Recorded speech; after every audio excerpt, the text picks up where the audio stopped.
Commander Jake Morrison felt his coffee cup shake as the entire exploration vessel Frontier trembled. He rushed to the bridge, where his crew stared at their screens in shock. 3 massive fleets had appeared out of nowhere in Earth's solar system.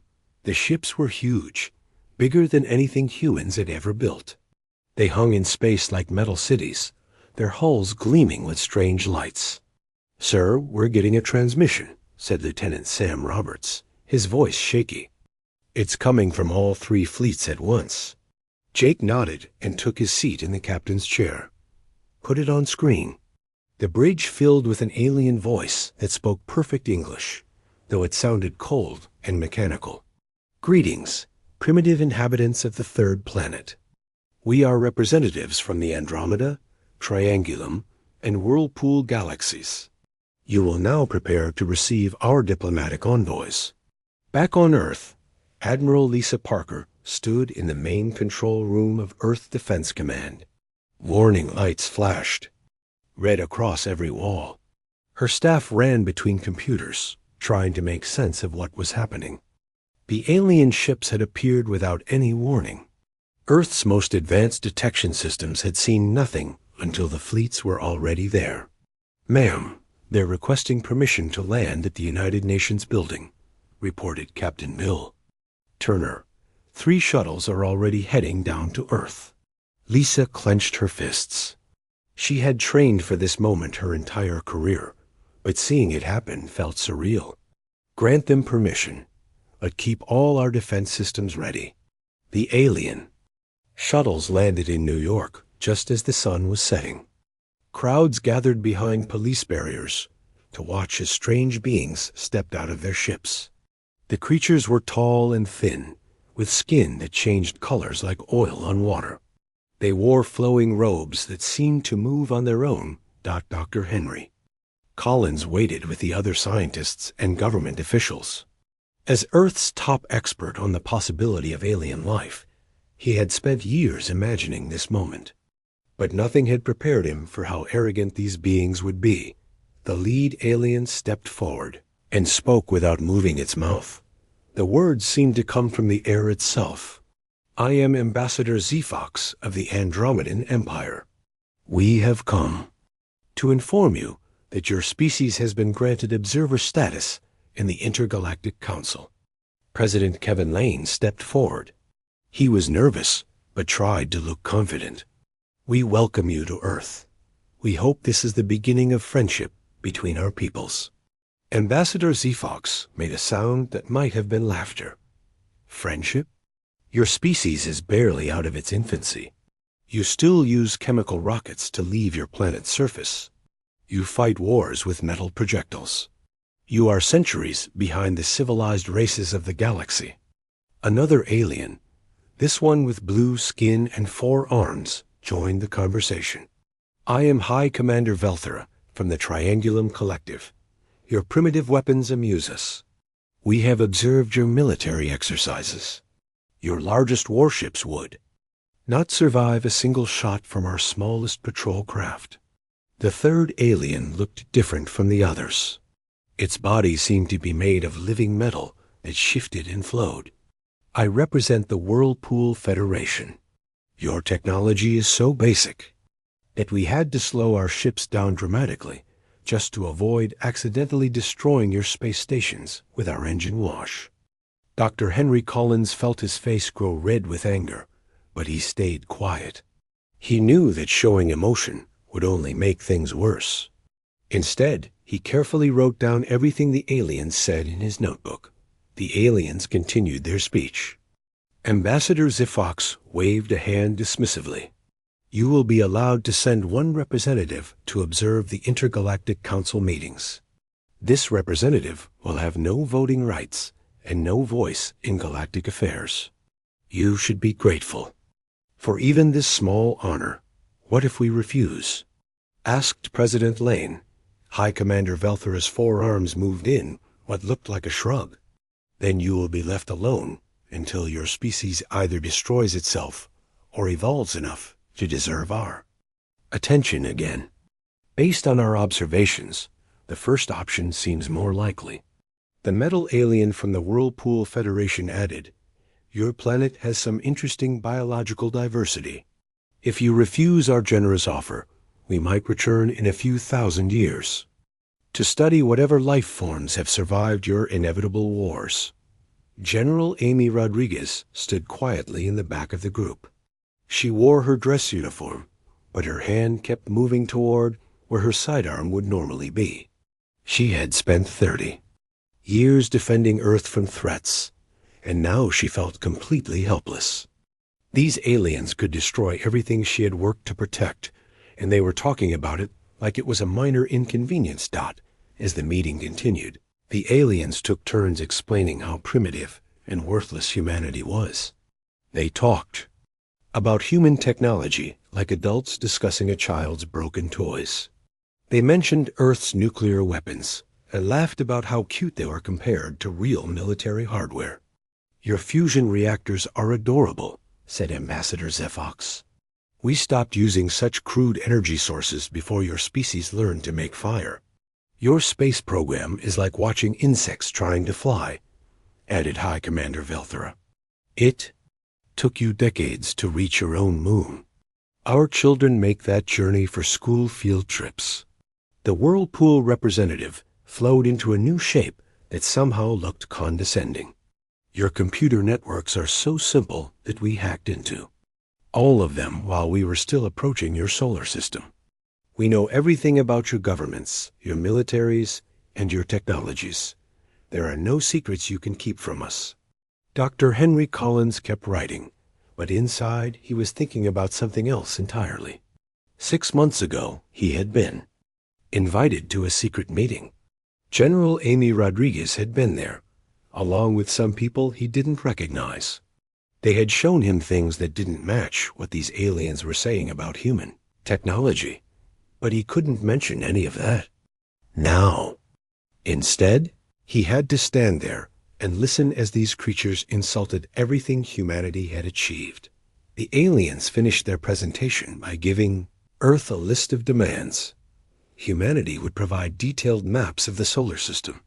Earth would share all scientific research with the 3 galactic powers. Most importantly, humans would stay in their own solar system and not attempt to expand into galactic space without permission. "You have 7 of your Earth days to consider our offer," said Ambassador Zephox. "We will remain in orbit around your planet while you make your decision. Do not attempt to approach our ships. Do not attempt to scan our technology. Any aggressive action will be met with immediate response." As the aliens prepared to leave, President Lang made one last attempt at diplomacy. "Perhaps we could discuss terms that would be more beneficial for both sides." All 3 aliens looked at him with expressions that clearly showed they thought he was stupid. High Commander Velthera spoke for all of them. "There are no terms to discuss.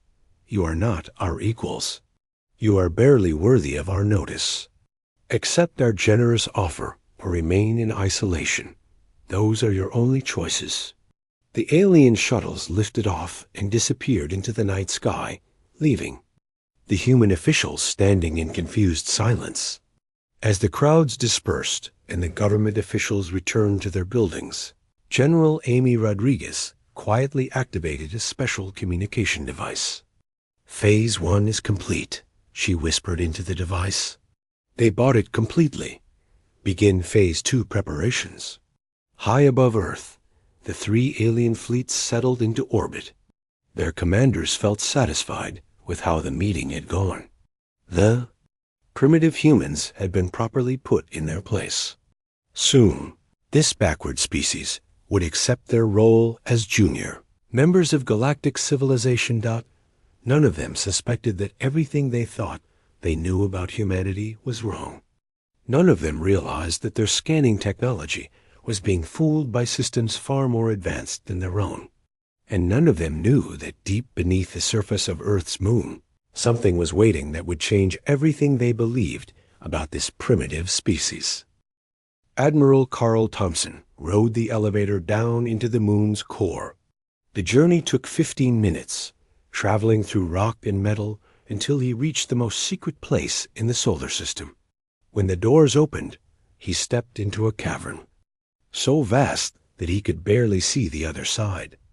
The underground facility stretched for miles in every direction. Massive ships floated in construction bays, their hulls gleaming under artificial lights.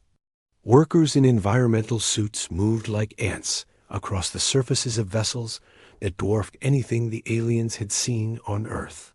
"Welcome back, Admiral," said Dr. Elena Hayes as she met him at the elevator.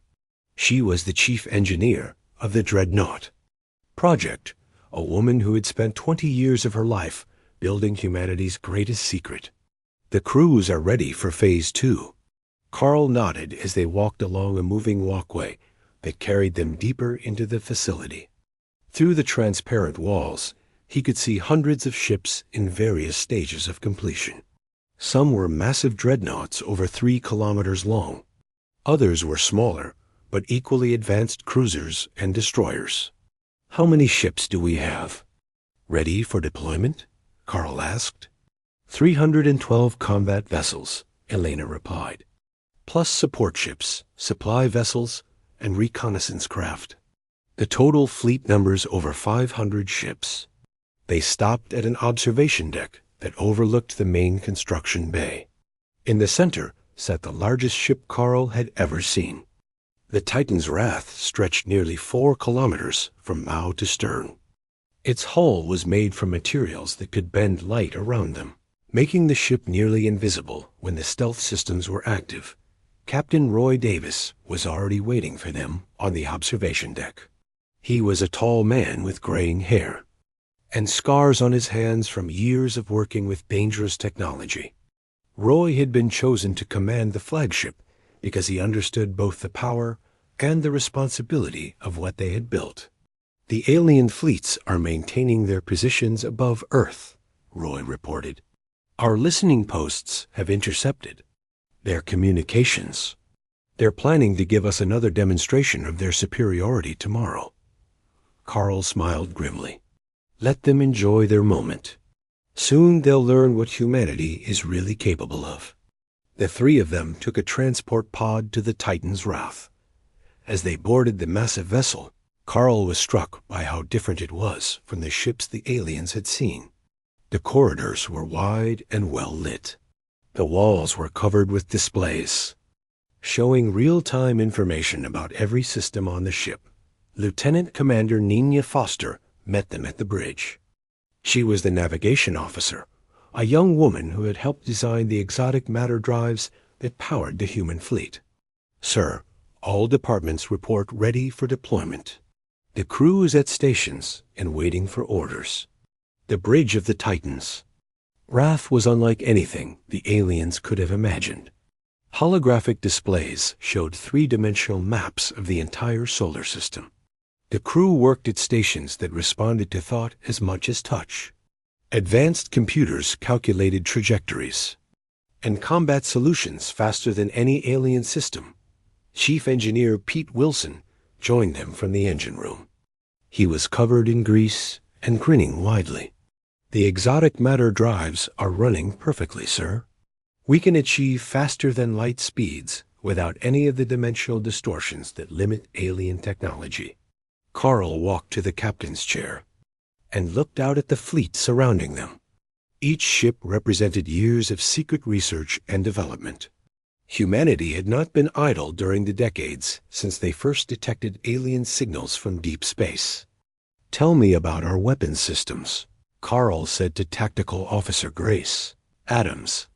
Grace was a former military pilot who had transitioned to space combat when the project began. She pulled up a display showing the ship's armaments. "We have quantum disruptors that can tear apart matter at the subatomic level. Our missiles use miniaturized black holes as warheads. The main guns fire concentrated beams of exotic particles that can punch through any known shielding." Carl nodded approvingly. "And our defenses?" "The hull is made from metamaterials that can absorb and redirect energy attacks. Our shields use controlled gravity fields to deflect physical projectiles. Most importantly, Our stealth systems make us nearly impossible to detect until we choose to reveal ourselves." As they talked, reports came in from other parts of the secret facility. The asteroid belt mining stations were actually disguised weapons platforms. The research stations on the outer planets were advanced sensor arrays that could detect ships from multiple star systems away. Even the space elevators on Earth served a dual purpose as launch systems for military hardware. Dr. Elena Hayes brought up a holographic display showing the alien fleets above Earth. "Our sensors are much more advanced than theirs. We can see through their hulls and analyze their technology. Their ships are powerful, but primitive compared to what we've built." The alien vessels relied on brute force and simple energy weapons. Their shields were basic force fields that could be overwhelmed with sufficient firepower. Their engines used outdated fusion technology that limited their speed and maneuverability. They've been using the same basic designs for thousands of years, Elena explained. They never had to innovate because they were always the most advanced civilizations in their regions. Meeting other primitive species made them overconfident. Carl studied the tactical analysis of the alien fleets. The Andromedans had the largest ships but the weakest weapons. The Triangulum vessels were fast but lightly armored. The Whirlpool Federation ships were the most advanced of the three fleets, but they were still centuries behind human technology. "What's our biggest advantage?" Carl asked. Captain Roy Davis answered without hesitation. "They don't know we exist. Their scans show them exactly what we want them to see. They think we're still using chemical rockets and nuclear weapons. They have no idea we've been building this fleet for 50 years. The deception had been carefully planned. Every piece of technology the aliens had observed was deliberately primitive. The ships they had seen were old models kept specifically for this purpose. The weapons tests they had monitored were using outdated equipment. Meanwhile, the real human technology had been developed in secret. Scientists and engineers from every nation had contributed to the project. The best minds in physics, engineering, and computer science had worked together to create weapons and ships that surpassed anything the galaxy had ever seen. Chief Engineer Pete Wilson showed them the manufacturing facilities deeper in the lunar complex. Automated systems could build new ships faster than any alien shipyard. The factories ran constantly, producing everything from hull plating to quantum computers. "We're not just building ships," Pete explained. "We're building an entire industrial base that can support a galactic civilization. When we reveal ourselves, we'll be ready for whatever comes next." Lieutenant Commander Nina Foster received a message from Earth. "Sir, the aliens are requesting another meeting. They want to demonstrate their military capabilities to convince us to accept their terms." Carl smiled. "Perfect. Let them show off their weapons. It will make our revelation even more impressive." As the human officers prepared for the next phase of their plan, the alien fleets continued their patrol above Earth. The three galactic powers were confident in their superiority. They had dealt with primitive species before, and the pattern was always the same. A show of force, followed by submission, followed by integration into their galactic empire. But humanity was different. While the aliens had been conquering primitive worlds, humans had been preparing for this exact moment. The species that appeared helpless and backward had actually been building the most advanced military force in the known galaxy. Admiral Carl Thompson looked out at the hidden fleet and felt a surge of pride. Soon, the three galaxies would learn that their assumptions about humanity were catastrophically wrong. The primitive species they had dismissed was about to become the dominant power in galactic politics. The age of human space superiority was about to begin. The three alien fleets floated above Earth like metal gods showing their power. Ambassador Zefox stood on the bridge of his flagship, watching as his weapons charged for the demonstration. The primitive humans needed to see what real military force looked like. "Target the dead moon's surface," Zephox commanded. "We will show these creatures what happens when civilized races lose patience." Below on Earth, Commander Zara Mitchell sat in the Intelligence Command Center, watching the alien preparations through hidden sensors. She was the head of Earth's most secret intelligence division, and she knew things the aliens could never imagine. Her fingers moved across holographic controls as she prepared to end the greatest deception in human history. "Ma'am, the aliens are powering up their main weapons," reported Lieutenant Chris Baker. "They're planning to blast a crater in the moon." "To scare us," Zara smiled coldly. "Let them fire their little guns. It's time they learned what they're really dealing with." The Andromedan flagship fired first. A beam of pure energy lanced through space and struck the lunar surface.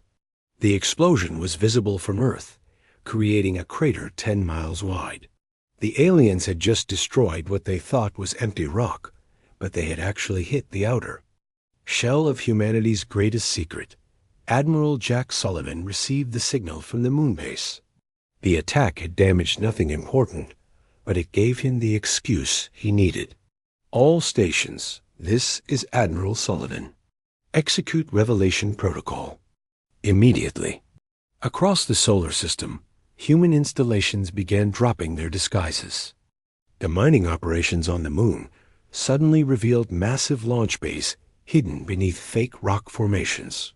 What the aliens had dismissed as simple ore processing facilities were actually the most advanced shipyards in the galaxy.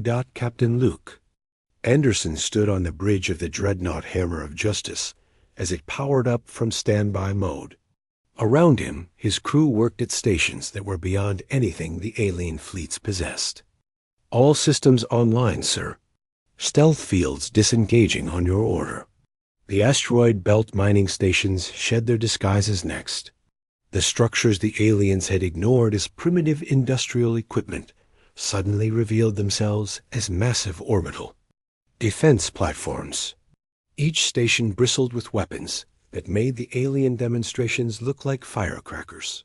Hi, Commander Velthera of the Triangulum Fleet was the first to notice something was wrong. "Sensors are detecting massive energy signatures throughout the system. How is this possible?" On the Whirlpool Federation flagship, the living metal commander flowed into an alert configuration. "Our intelligence was incorrect. The humans have been hiding their true capabilities."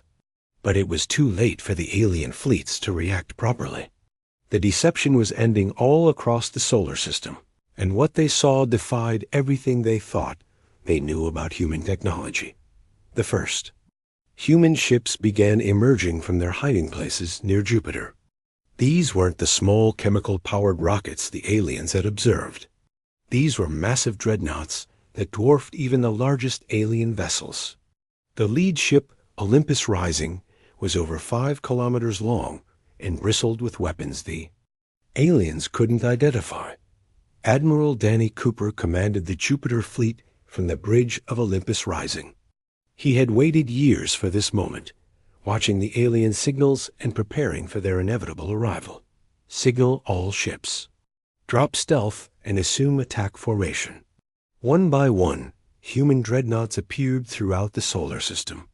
They had been hiding in the asteroid belt, behind the moons of gas giants, and even in Earth's own orbital space. The alien scanning technology had been completely fooled by human stealth systems. The 3 alien fleets suddenly found themselves surrounded by over 300 human warships. Each human vessel was larger, more advanced, and more heavily armed than anything the galactic powers had ever encountered. "Ambassador," Zephox stared at his tactical display in shock. "This cannot be accurate. Our sensors must be malfunctioning." But the sensors were working perfectly. They were simply revealing a truth the aliens had refused to see. Humanity was not primitive. They had been hiding their advancement behind a carefully crafted illusion. Captain Beth Taylor commanded the reconnaissance ship Silent Hunter as it decloaked directly behind the Andromedan flagship. Her ship was small compared to the Dreadnoughts, but it was still larger than most alien cruisers and packed with more firepower than entire alien battle groups. "This is Captain Taylor of the Earth Defense Force," she broadcast on all frequencies. "Alien fleets, you are now surrounded and outgunned. Power down your weapons and prepare to receive new terms for diplomatic contact." The alien response was immediate and panicked. The Triangulum fleet tried to run, but human ships appeared in their path. The Whirlpool Federation attempted to fight, but their weapons couldn't penetrate human shielding. The Andromedans called for reinforcements, but no help was coming. Captain Alex Murphy opened communications from his command ship Stellar Dominance. He spoke directly to the alien commanders, his voice calm and confident. "Honored ambassadors, it seems there has been a misunderstanding about human capabilities. We would like to renegotiate the terms of our relationship." Dr. Rachel Stone stood in the main laboratory of the research station Prometheus Base, watching as her greatest creation demonstrated its power. The quantum tunneling drive of a human destroyer allowed it to appear instantly next to an alien cruiser, completely bypassing their defensive screens. "Impossible," whispered the Whirlpool commander as the human ship materialized from nothing. "No known technology can achieve instantaneous displacement across space. But human technology could achieve it, because humanity had spent decades developing sciences the aliens had never imagined. While the galactic powers had been content with their ancient technologies, humans had been pushing the boundaries of physics itself." General Tim Brooks coordinated the defensive positions from Earth's primary command center. His screens showed the complete deployment of the human fleet. Every alien ship was tracked, targeted, and helpless. "All stations report successful deployment. The alien fleets are completely contained." The numbers were overwhelming in humanity's favor. The combined alien fleets had brought 200 ships to intimidate Earth. The human response was 300 dreadnoughts, each one more powerful than the alien flagships. High Commander Velthera tried to contact her home galaxy for instructions, but human jamming systems blocked her communications. "We cannot reach command. Our long-range transmitters are being disrupted by some kind of interference field." The truth was even worse than she realized. Human technology didn't just disrupt alien communications. It could intercept, decode, and even rewrite alien messages without the aliens knowing. Earth's intelligence services had been monitoring galactic communications for years. Ambassador Zephox attempted to rally his fleet for a fighting retreat, but human ships blocked every escape route. The vessels he had dismissed as primitive toys now surrounded his mighty fleet like wolves circling sheep. "Sir, our weapon systems are being scanned by some kind of penetrating beam," reported his tactical officer. "They're analyzing our technology in real time." The human ships weren't just superior in size and firepower. Their sensors could see through alien hulls, decode alien computer systems, and predict alien tactical responses. The technological gap was so vast that the aliens couldn't even understand how far behind they were. Captain Roy Davis brought the flagship Titan's Wrath alongside the Andromedan command vessel. The human dreadnought was twice the size of the alien ship and radiated power signatures that made alien sensors overload. "This is Captain Davis of the Earth Defense Force," he announced. "Your demonstration of weapons has been noted. Would you like to see ours?" The human fleet powered up their weapon systems simultaneously. Energy readings spiked across the solar system as quantum disruptors, exotic particle beams, and gravitational manipulators came online. The combined firepower of the human fleet could have sterilized entire planets. The three galactic powers who had come to intimidate a primitive species now faced the most advanced military force in known space. Their assumptions about human technology had been completely wrong. and now they were trapped with no way to escape or fight back effectively. Admiral Danny Cooper stood on the bridge of the flagship Olympus Rising as the human fleet took complete control of the situation. The massive dreadnought hung in space like a metal mountain, its weapons trained on the alien fleets that had dared to threaten Earth. Around him, his officers worked calmly at their stations, monitoring the 300 human warships that now surrounded their unwelcome visitors. "Sir, the alien fleets are attempting to reorganize into defensive formations," reported Commander Beth Taylor from her tactical station. "Their commanders are trying to minimize their losses if we decide to attack." Danny nodded as he studied the holographic display showing the positions of all ships in the solar system. The alien vessels that had seemed so impressive just hours ago now looked small and helpless compared to the human dreadnoughts. Open communications to all alien commanders. It's time to set the record straight. Captain Alex Murphy received the transmission from the flagship and forwarded it to every ship in both fleets. His voice carried clearly through space as he addressed the aliens who had insulted humanity's achievements. "This is Captain Murphy of the Earth Defense Force. Your terms for our relationship have been reviewed and found unacceptable." Ambassador Zefox felt his confidence crumbling as he looked at the tactical readouts. The human ships showed power signatures that his instruments couldn't fully measure. This must be some kind of trick. No primitive species could have developed such advanced technology without our knowledge. But Dr. Rachel Stone was ready to prove him wrong. From her position aboard the research vessel Newton's Pride, she activated the quantum tunneling demonstration that would show the aliens exactly how advanced human science had become. Her ship simply vanished from its position and reappeared instantly on the other side of the Andromedan fleet. "Observe our primitive tunneling drive," Rachel announced over the communication channels. "This technology allows instantaneous travel across space without the dimensional limitations that restrict your vessels." The alien commanders watched in horror as more human ships began, demonstrating capabilities that shouldn't have been possible. Vessels disappeared and reappeared at will. Energy beams bent around obstacles to strike targets that should have been protected. Gravity fields formed and dissolved like soap bubbles, manipulating the very fabric of space. High Commander Velthera of the Triangulum fleet tried to maintain some authority in the situation. "Even if your technology is more advanced than we initially believed, you are still outnumbered. Our 3 galaxies can field millions of ships if necessary." General Tim Brooks answered from his command center on Earth. "Your galaxies are very far away, Commander. Our intelligence indicates it would take your fastest ships several months to bring reinforcements. We, on the other hand, have additional fleets that can arrive within hours." It was a bluff, but the aliens had no way to know that. Human intelligence had been monitoring galactic communications long enough to understand how their military systems worked. The 3 fleets orbiting Earth represented the fastest response force the galaxies could deploy. Any additional ships would indeed take months to arrive. The Whirlpool Federation commander attempted a different approach.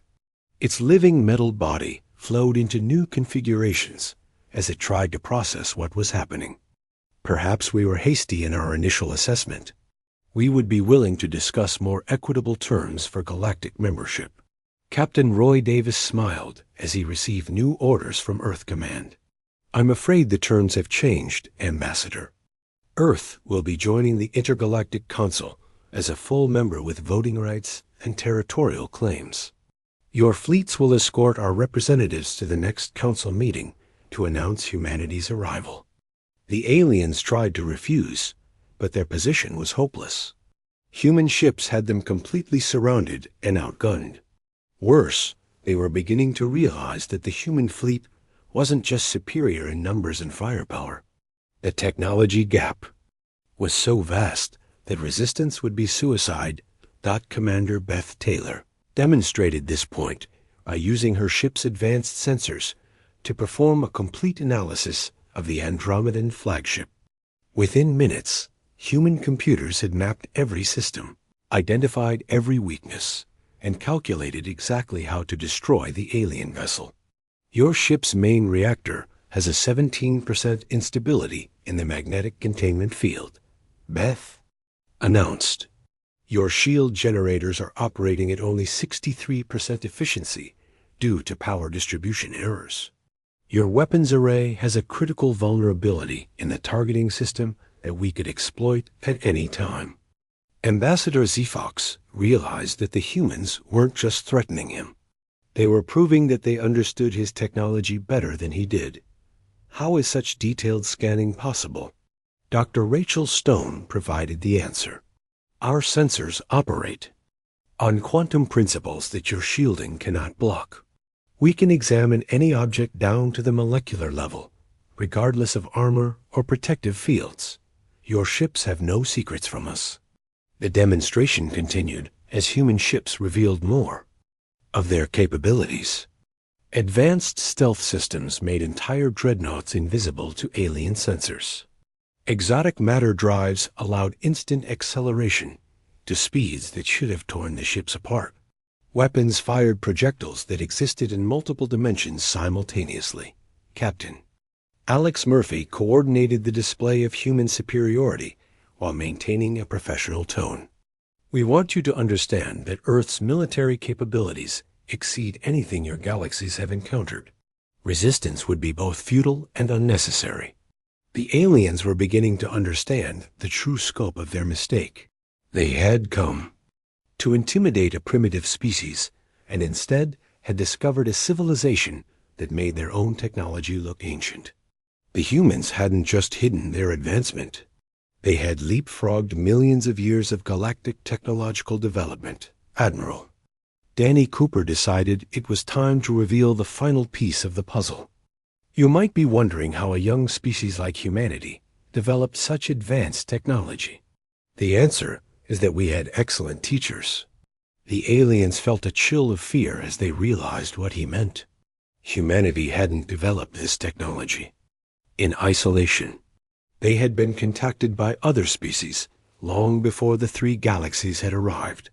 Species that were far more advanced than any of the known galactic powers.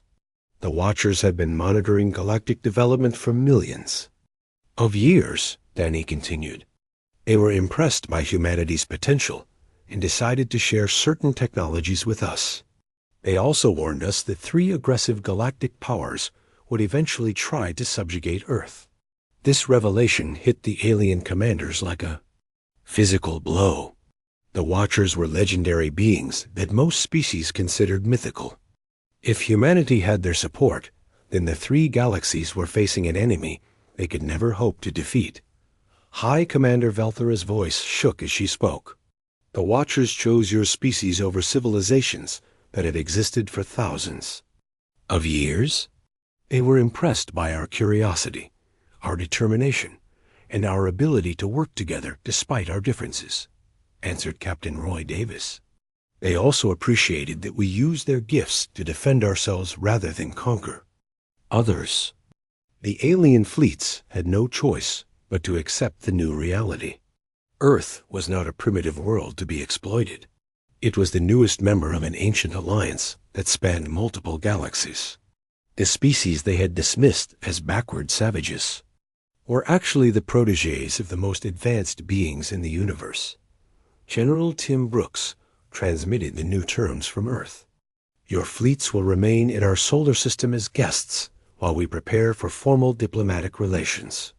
Earth's representative will address the Intergalactic Council at the next meeting to announce our membership and territorial claims. 3 galactic powers that had come to impose their will on humanity now found themselves escorted prisoners in their own ships.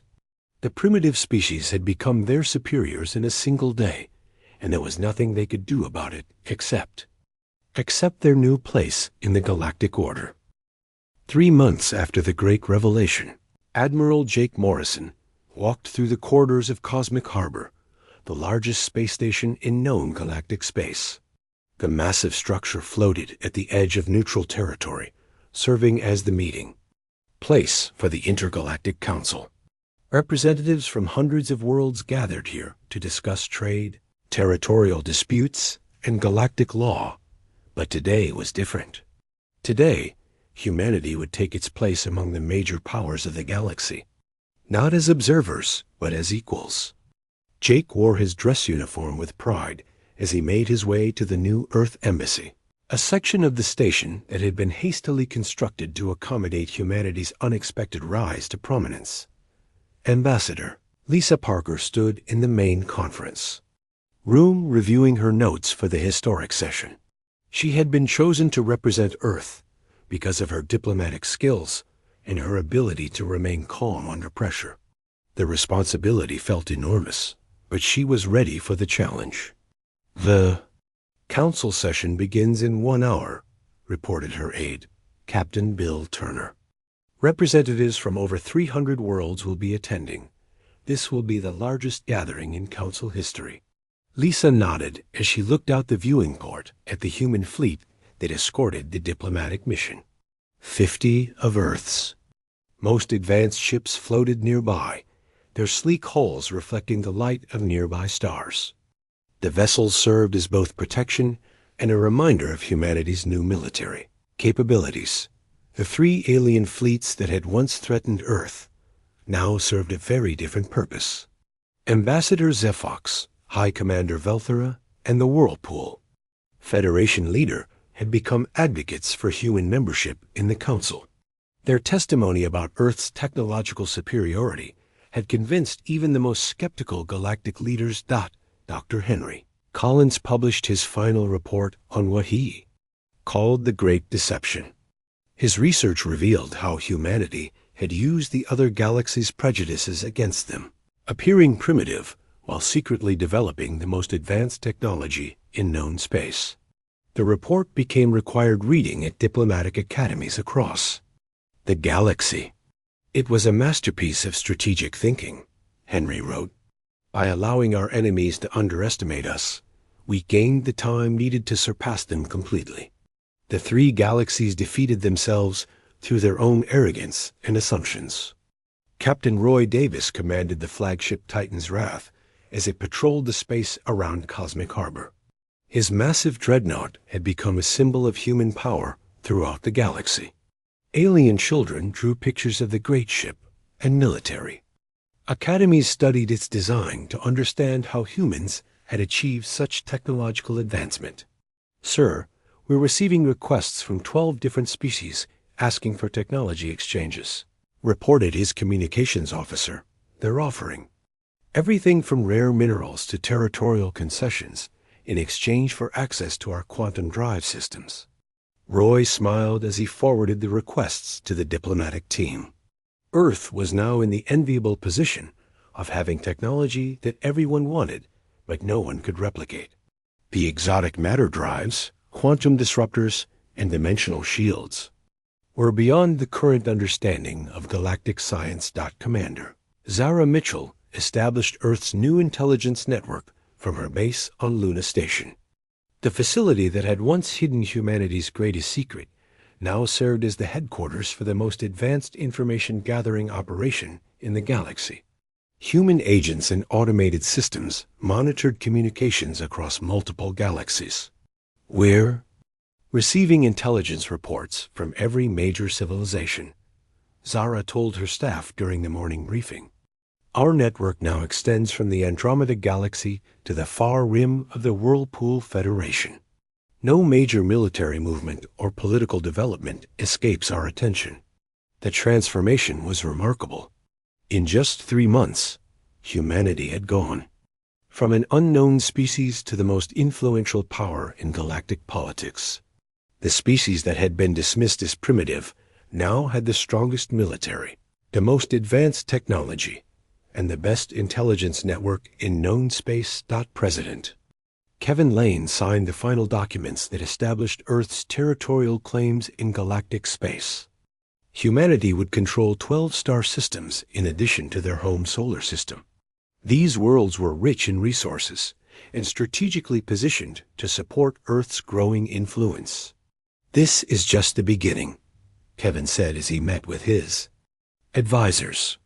Our children will grow up in a galaxy where humanity is respected and feared. No one will ever again make the mistake of underestimating our species. The economic benefits of galactic membership were already becoming apparent. Trade. Agreements brought new technologies and resources to Earth, while human innovations commanded premium prices in galactic markets. The planet that had once struggled with resource limitations now had access to the wealth of entire star systems. Captain Alex Murphy led a joint training exercise with ships from the Triangulum Collective. The former enemies were now eager to learn from human tactical innovations. His vessel, the Stellar Dominance, easily outmaneuvered the alien ships during the simulation, demonstrating the superiority of human military doctrine. Your strategic thinking is unlike anything we've encountered, admitted the Triangulum commander after the exercise. Our military academies are requesting permission to study your tactics and training methods. The request was one of hundreds that flooded Earth's diplomatic channels. Universities wanted to exchange students. Research institutions sought collaboration on scientific projects. Military organizations asked for training partnerships. The species that had once ignored humanity now desperately wanted to associate. With them, Dr. Rachel Stone continued her research aboard the Deep Space Laboratory, Einstein's Legacy. Her work on quantum physics had attracted attention from the most advanced civilizations in the galaxy. Scientists who had once considered humans primitive now acknowledged that Earth's theoretical understanding surpassed their own. We're receiving collaboration requests from species that are millions of years older than humanity. Rachel reported to Earth's Science Council.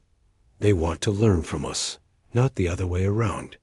It's a complete reversal of everything they believed about technological development.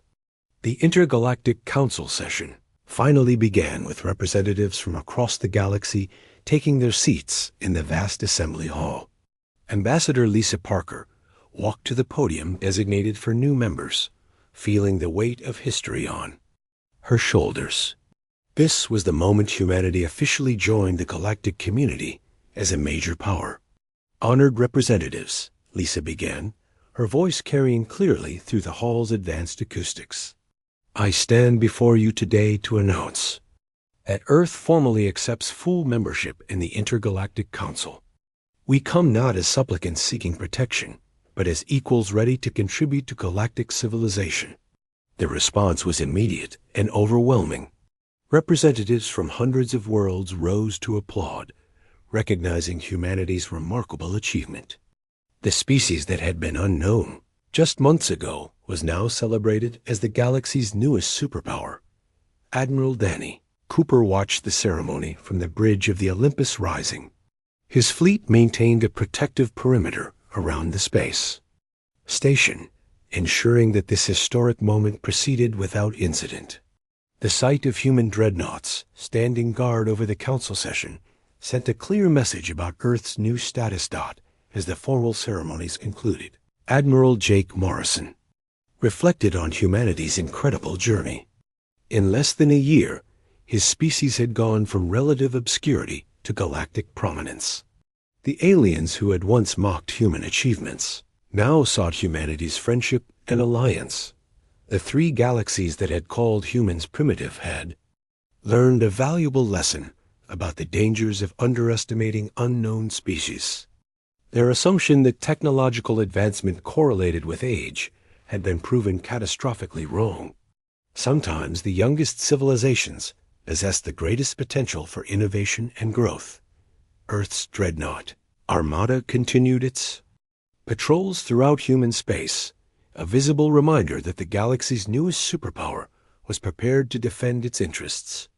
The ships that had shocked the alien fleets now served as guardians of human expansion and symbols of humanity's rightful place among the stars.